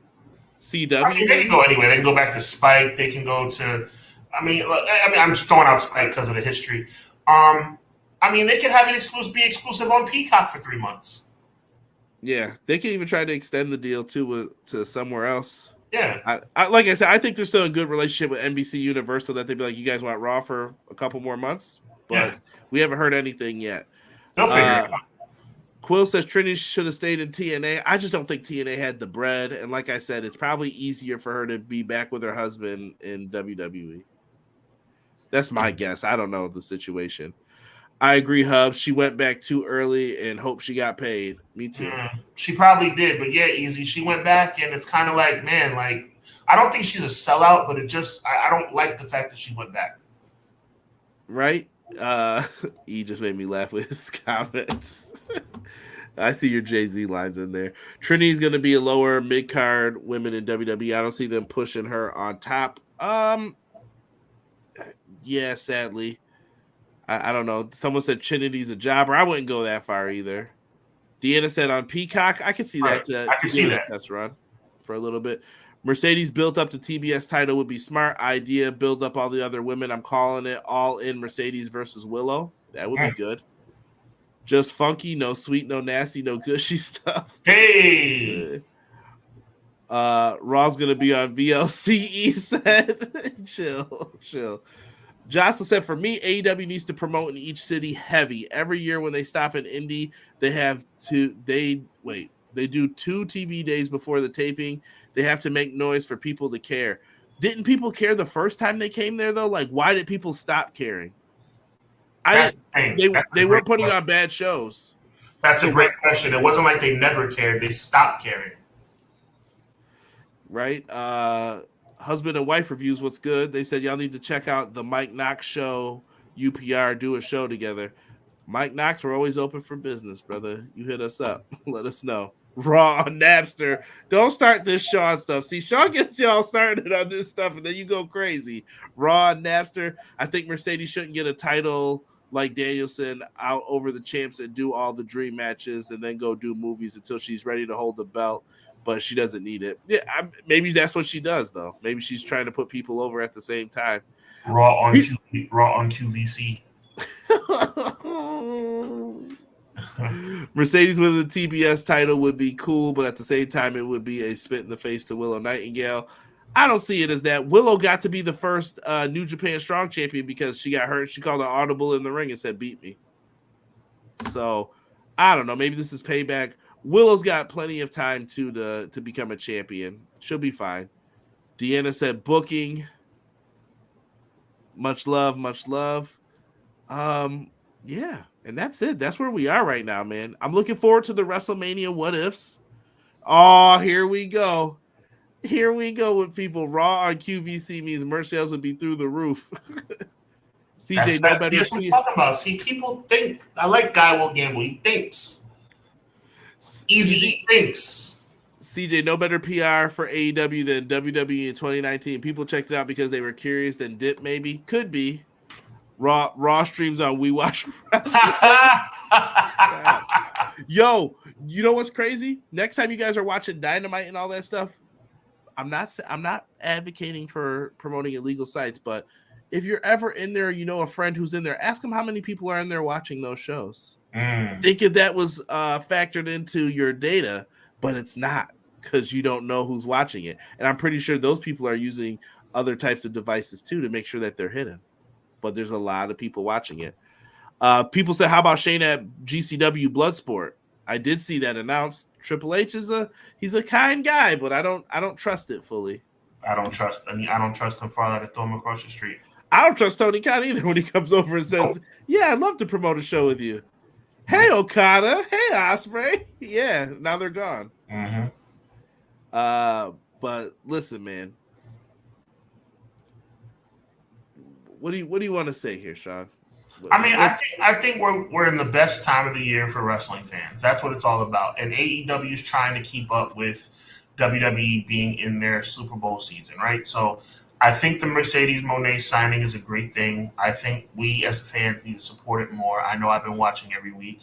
I think fans need to show up and show out and realize that you have to remember the dark days of 2002 through 2000 whatever, when there was no competition and WWE was putting out crap products and Triple H was beating people left and right, and he was running down Booker T and running down Rob Van Dam and running down Kane and running down The Undertaker and running down everybody in their brother, running down Kurt Angle, running down Batista, running down Randy Orton. We don't want to see those days return, man. So support AEW. AEW is the number 2 wrestling organization in this country. Support them so they can continue to thrive, so wrestling can continue to thrive. WWE has stepped their game up over the last 6 months because they've had to. Without AEW, that does not happen. Neither side needs a monopoly. That's all I'm saying. Because they'll take their foot off the gas, and that's not what we need. 100%. I mean, I'm really excited that WWE has proved me wrong. WWE has stepped up and made chicken salad out of chicken you know what. I'm surprised they have, because they've been chicken you know what for a long, long time. So they finally have put something together that made me start watching the show again. You guys know I boycotted WWE television for a long time. I've been watching for about 3 weeks now. Never thought it would happen. But I'm starting to watch again because they're starting to show that they give a crap again. But at the same time, things like Jey Uso still annoy me. Things like Roman Reigns still annoy me. Things like the way they're doing certain things with Cody still annoys me. So it's like I want to see them continue to get themselves together. The fact that they've let the Jets cool of LA Knight is annoying. You know, they still have some work to do. For sure. I think this is the perfect time to end this. We got you guys covered for your WrestleMania stuff. Subscribe, like, make sure on Thursday you guys are there the Thursday before WrestleMania. Be on Hubbard Wrestling Weekly. We will have a show. There's going to be some trivia. There's going to be some talking. We're going to deep dive into all the WrestleMania topics. It'll be like your special WrestleMania kickoff show. We got you guys covered for that, so make sure that you guys come on over. Wednesday, me and Derek, Dynamite, 10:10. If you're interested, be there. That's probably going to be the time we go live. I know that it's supposed to be a 3-hour show that night.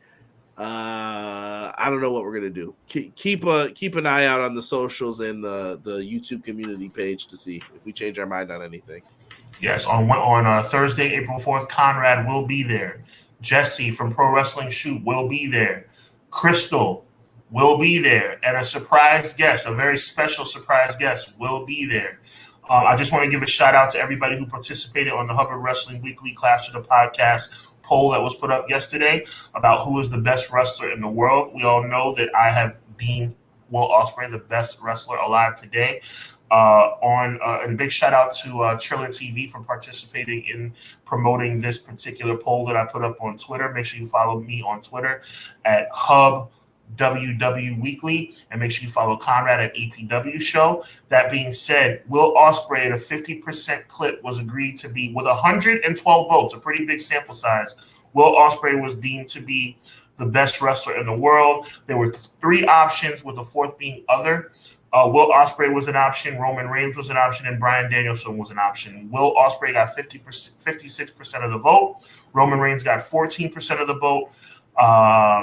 Daniel Bryan got 21% of the vote, and then there was 8% who said other. People commented John Moxley. People commented Jey Uso. It wasn't me, but some people commented Jey Uso. There were a couple of people, but the consensus is that Will Ospreay is the best wrestler alive today. Agree or disagree, either way, we love being wrestling fans. We love bringing you this show each and every Monday. So make sure you tune in and be with us once again every Monday, 6:05 Eastern Standard Time, as we go down the road to WrestleMania and down the road to Dynasty as well. AEW has a big pay-per-view coming up. As Conrad said, make sure you check out EPW with Conrad and Derek as they review Wednesday night all the AEW happenings. We'll see you on my channel on April 4th. But before we get to April 4th, we'll see you right back here on Clash of the Podcast on the EPW channel. God bless. Be encouraged. Evil never prevails.